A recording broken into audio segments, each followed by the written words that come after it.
Peace, everyone. How you doing? Welcome to the podcast. The title of today's podcast is The Dirty Sector Explained. Full YouTube breakdown by King Israel Doctrine. As you can see, it's stated right there, YouTube Street King, because this is the King channel. I want to welcome you all to the channel. The thing here is attention economics. We're talking economics here. So let me state what it is to break down. In 2017, I had broke down Hassan Campbell, a very well-known YouTuber today due to the fact that I gave him my energy, the energy that I had created before him on Blog Talk Radio and also on YouTube, where I was fighting the conscious community, beating down all the biggest names in the conscious community, from in the black media, Polite, Philadelphia guy, Ali Muhammad, Sarah Seti, all the heroes that everybody talk about on social media. I was dealing with them all, unless they ran from me. And a good majority ran from me, like Shaka Utmost, he ran from me. He came out with his little codex and this and that. And I spoke about it. He never spoke to me. He spoke to Hieroglyphics, Jonathan Cat. Man, I took the world by storm. People didn't understand who I was or could have understood who I was. But I was just a hurt young man that was searching for knowledge, searching for what I needed to make it in this world. And I created that lane for myself, doing what I thought was right to do, come out of these streets that I finally made, popularized the term right here on YouTube, and everybody started using it. It may have been before me, but no one popularized it. I popularized things due to the fact that I'm relentless. I get on the topic and I won't leave the topic. So I was on the topic of her son because he was out here calling himself dragging my mother through these YouTube streets. I planted her in my yard, helped me grow my this and do that and everything. It was very messed up that he did it. It did something to me mentally, right? And the world don't know about that because people have came through, created a dirty section full of dirty people to dirty up my narrative on her son that I created in 2017. Now, in 2017, a journalist by the name of Leda Wells, the one who created Trapped in the Culture, I had hit her on Facebook and told her that her son had taken a picture from Bambaataa, the killer boy. She's a journalist. She's a documentarist. She's all these things, right? And I informed her. She informed me that she knew about it before I told her about it, which put her in a very bad situation, meaning she knew about the possible death of a young Hispanic boy and did not say anything about it. And then she went on to sell a documentary and all kind of things.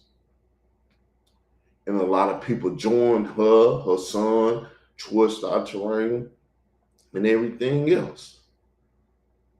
Joined her to run racketeering on YouTube. RICO.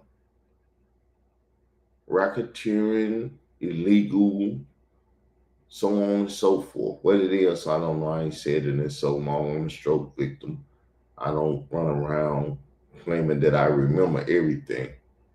But it's individuals around here that know things like, I would say, dollar skills.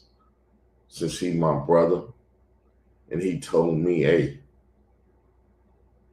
I'm in it also, because Layla Wills put him in the paperwork in Chicago, trying to line him up like she was trying to line me up and take me out in Cook County, as if I was King Von or something, and she had to take me out. You know, she got family in O Block and stuff. So I guess she played the female O Block character in Chicago.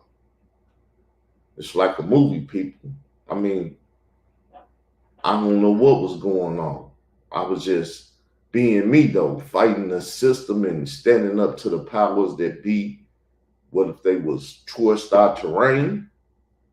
What if they was Layla Wills? What if they was Marcy Hamilton? What if they was Dave Wedge? What if it was Ron Savage? Whoever it was. So she went live to the Chicago Police Department because she was with her sorority sister, the judge that was on the case. I don't know her name because I had a stroke, but the judge, her sorority sister, whatever ties they got, told her to go tell the police. So she went and lied to the police. And when I came back to court, the police was outside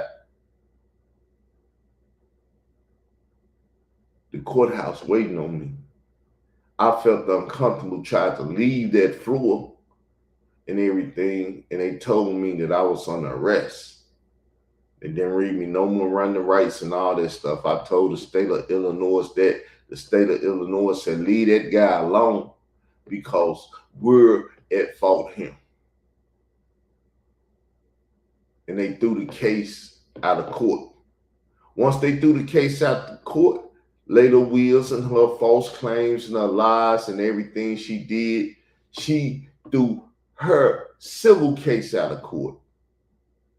But one thing she didn't know when she did that, I was learning court procedure. I was learning how things work. So now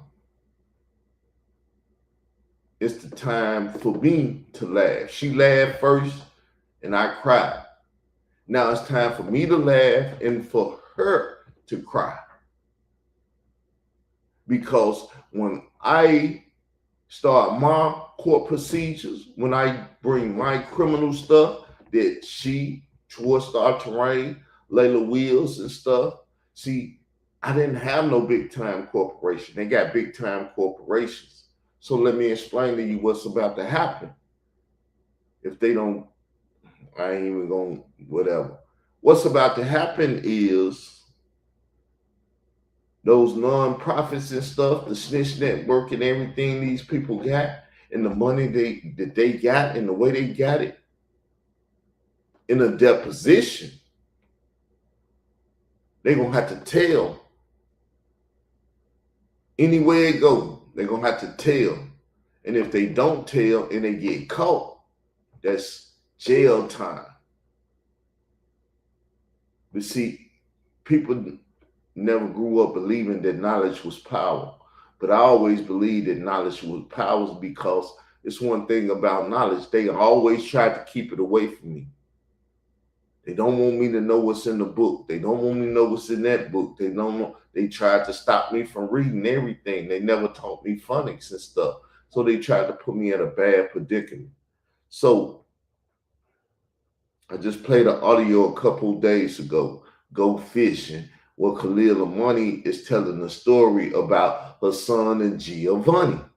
Giovanni is the name of the young boy that allegedly got date raped by Africa Bambaataa, allegedly stabbed him, allegedly this, allegedly that. The young man's name was Giovanni. People was afraid because even when they brought the name out, people were still trying to cover up for Bambaataa and what he had did, and that's sodomized a young boy, which is a form of pederasty, male loving young men and stuff. Now, it's 2 in the morning. about to be 3. I'm going to call it a day. Once again, this is my conversation. I didn't have what it took to popularize it back in the day. I will popularize this, and everyone on YouTube and in these YouTube streets will know of who's who. I'm not dying without letting the people know. Y'all not sending a killer to come kill me without me letting the people know. And if you flag my channels, you're just going to make things go faster. So I don't have nothing else to say. So Khalil, if you want to, speak on the fact that Layla Wills, Marcy Hamilton, and Troy Star Terrain and everything is in a bad position because of you. If you end up disappearing, dying, or whatever, like K. Slay, Bambaataa, and all of that, I won't have no problem. I'm going to say they put you in witness protection and just erase you. Because it's a burden on this on you, son. And as Usher said, we're going to let it burn. We're going to let it burn. So with that said, I'm gone. That's my breakdown of the dirty sector, which Khalil, Troy Star Terrain, Layla Wills, Marcy Hamilton, and all these people are in that dirty sector. And y'all just don't know about them because they don't want to be famous. Because if they get famous like her son got famous, then I ain't going to get famous too. And they don't want me to get famous. They don't want me to leave a legacy to my children. But hey, it is what it is. Let me know in the comments what you think. Peace. I'm out.